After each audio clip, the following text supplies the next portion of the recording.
1 Chronicles 10. Now the Philistines fought against Israel, and the men of Israel fled before the Philistines, and fell slain on Mount Gilboa. And the Philistines overtook Saul and his sons, and the Philistines struck down Jonathan and Abinadab, and Malchishua, the sons of Saul.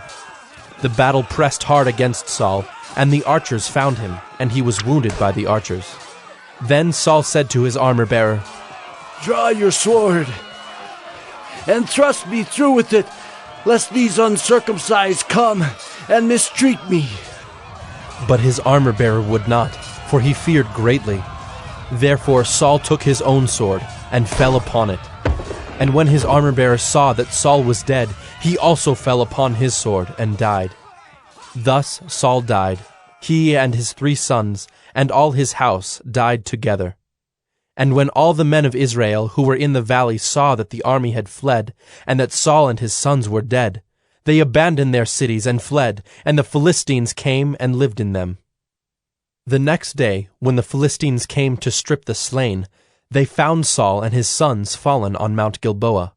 And they stripped him, and took his head and his armor, and sent messengers throughout the land of the Philistines to carry the good news to their idols and to the people. And they put his armor in the temple of their gods, and fastened his head in the temple of Dagon. But when all Jabesh-Gilead heard all that the Philistines had done to Saul, all the valiant men arose and took away the body of Saul and the bodies of his sons, and brought them to Jabesh. And they buried their bones under the oak in Jabesh, and fasted 7 days.